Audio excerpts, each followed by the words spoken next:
berkumpullah orang Arab kafir Quraisy, kepala-kepala suku, di sebuah tempat di kota Makkah, namanya Darun Nadwah. Apa namanya? Darun, rumah. Nadwah, rumah pertemuan. Sekarang mungkin di masyarakat Melayu ada namanya balai pertemuan, atau masyarakat modern ada namanya kantor DPR, DPRD, tempat berkumpulnya wakil-wakil rakyat. Maka di kota Makkah mereka sudah punya itu, namanya Darun Nadwah. Pendiri Nadwah, Darun Nadwah itu namanya Qusay.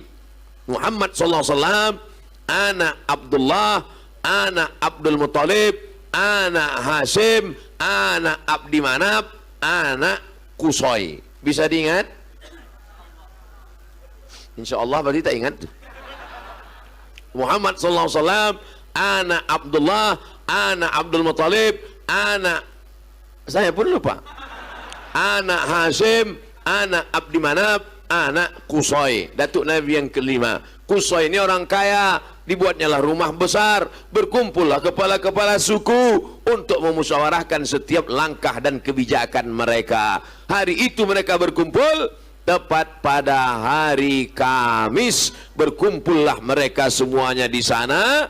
Dalam perkumpulan itu mereka bahas agenda pertemuan hari ini adalah menetapkan bagaimana cara membunuh Muhammad sallallahu alaihi wasallam.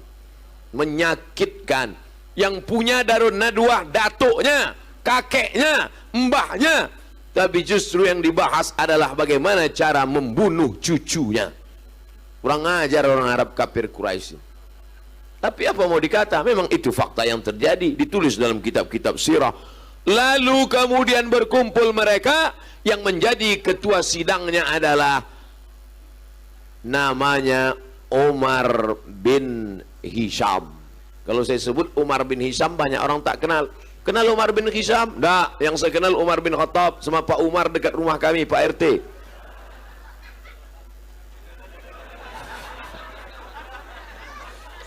Namanya Umar bin Hisham. Umar bin Hisham, tapi nama keren. Nanti kalau saya sebut nama kerennya, oh kalau itu kenal. Namanya Abu Jahal. Abu Jahal. Makanya kalau kenalan sama orang itu tanya baik-baik namanya. Nama kau siapa? Nama saya Ibrahim. Ku cari kemarin di Facebook tak ada Ibrahim, rupanya Bram. Nah, begitu juga dengan ini. Nama dia Umar bin Hisham, tapi selalu dipanggil orang Abu Jahal. Dialah pimpinan sidang. Kenapa pula Abu bapak Jahal bodoh, Pak bodoh pula bisa jadi pimpinan sidang? Kok bisa dia? Mungkin banyak duit dia nyawer serangan pajar.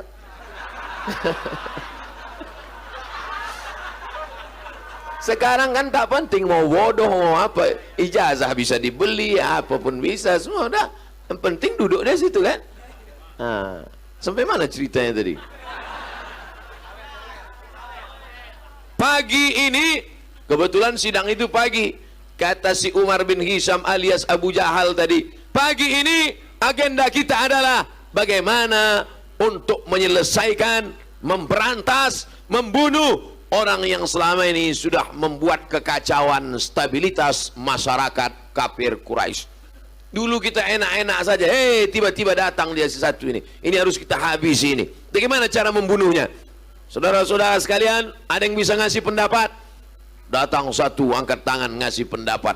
Tuan Kepala Sidang Abu Jahal, ya, menurut pendapat saya, kita antarkan dia ke tempat yang jauh.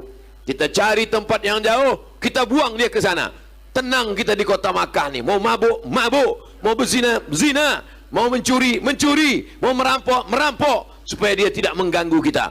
Tangkap dia, ikat dia, naikkan ke onta, antar ke tempat yang jauh. Selesai. Tapi ada yang tak setuju. Saya kurang setuju. Kenapa kamu tak setuju? Karena Muhammad SAW itu punya aura, punya karisma kepemimpinan yang luar biasa. Nanti kalau kita buang dia ke tempat yang jauh, tiba-tiba di sana dia membuat kekuatan. Di sana nanti banyak pengikutnya, tiba-tiba dia balik ke kota Makkah, balas dendam dia, mati kita semua. Berpikir juga mereka, iya juga ya, gawat ini nanti katanya kan. Kalau begitu pendapat pertama jangan diterima, tolak. Tanya lagi, ada pendapat yang kedua? Ada. Apa pendapatmu? Pendapat saya Tuan Abu Jahal, tak usah kita antar dia jauh-jauh. Jadi bagaimana? Kita cari kayu yang kuat, kita buat kotak, kita tangkap Muhammad sallallahu alaihi wasallam, masukkan dia ke dalam, paku kuat-kuat, ikat dia, letakkan samping Ka'bah. Jangan kasih makan, jangan kasih minum, biarkan kering 3 hari, mati dia. Simple. Tapi pendapat ini ditolak juga. Kenapa? Karena sekeliling kota Makkah itu banyak pengikut Muhammad sallallahu alaihi wasallam. Dulu orang menyebut pengikut, kalau sekarang follower. Kalau sampai dia diusik, kalau sampai dia ditangkap, kalau sampai dia dikurung, dibiarkan dia kering di samping Ka'bah, mati, meninggal, maka ini Makkah akan bergejolak, mengamuk semuanya. Hati-hati. Jadi ternyata cerita-cerita ini mirip-mirip gitu juga, udah ada dari dulu, udah ada cerita lama ini.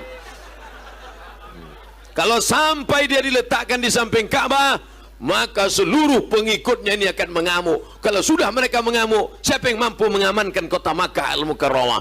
Akhirnya terdiamlah mereka semua, bingung mereka. Cemana mengatasi. Cuman itulah hebatnya masyarakat jahiliyah ini. Sejahat-jahat jahiliyah, tak ada terpikir di kepala otak mereka waktu itu, bagaimana kalau kita santet aja dia? Tak ada. Tak ada. Saya baca buku sejarah itu, tak ada satupun pendapat gimana kalau kita curi rambutnya, kukunya, giginya, habis itu kita bawa ke dukun. Tak ada. Jadi kalau gitu mana yang lebih hebat jahatnya? Orang jahiliyah atau zaman sekarang? Zaman sekarang masih pakai santet lagi. Makanya dulu ada RUU santet, rencana undang-undang santet, tak bisa disahkan oleh DPR. Kenapa? Tak ada, tak nampak antu itu sampai sekarang. Hilang pendapat nomor 1 tak bisa dipakai, pendapat nomor 2 pun akan memunculkan revolusi masyarakat. Akhirnya sidang buntu, sampai akhirnya Abu Jahal dapat ide. Saya dapat ide, kata Abu Jahal. Gimana Tuan Abu Jahal? Gimana kalau kita utus satu anak muda malam-malam masuk ke dalam kamarnya, lalu kemudian diambil pedang, pancung kepalanya pas dia sedang tidur. Terus selesai. Simple, modal tak banyak dan tak memicu keramaian. Ambil pedang panjang, masuk ke kamarnya malam-malam, pancung kepalanya. Selesai. Setuju? Itu orang Medan, tak mudah dipancing.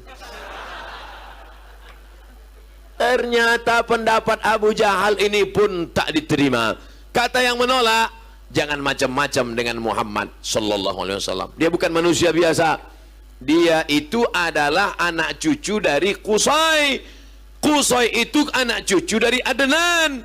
Adnan anak cucu dari Ismail. Ismail ada anak kandung dari Ibrahim alaihi salam. Mengalir darah Ibrahim dalam diri Muhammad sallallahu alaihi wasallam. Kalau sampai Muhammad kita ganggu, seluruh Bani Hashim, seluruh Bani Abdi Manaf akan mengamuk dan pembunuh itu akan dicari. Terjadi perang besar antara dua suku. Akhirnya sidang pun buntu, deadlock.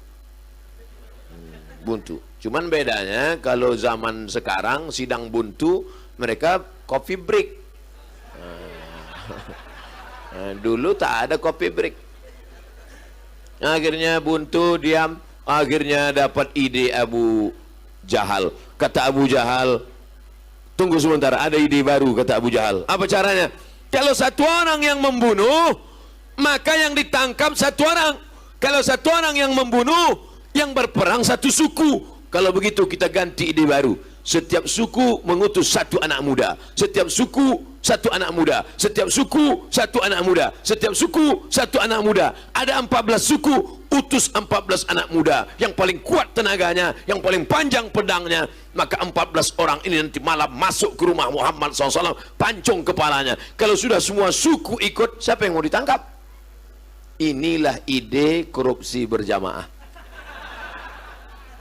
Karena kalau satu orang yang buat, satu ditangkap. Tapi kalau semua buat, penuhlah LP. Akhirnya hebat juga kau Abu Jahal. Inilah nia namanya Abu Bapak Jahal, bodoh Abu Jahal. Kenapa dia dibilang bodoh? Padahal otaknya cerdas. Maksudnya untuk yang baik-baik dia bodoh.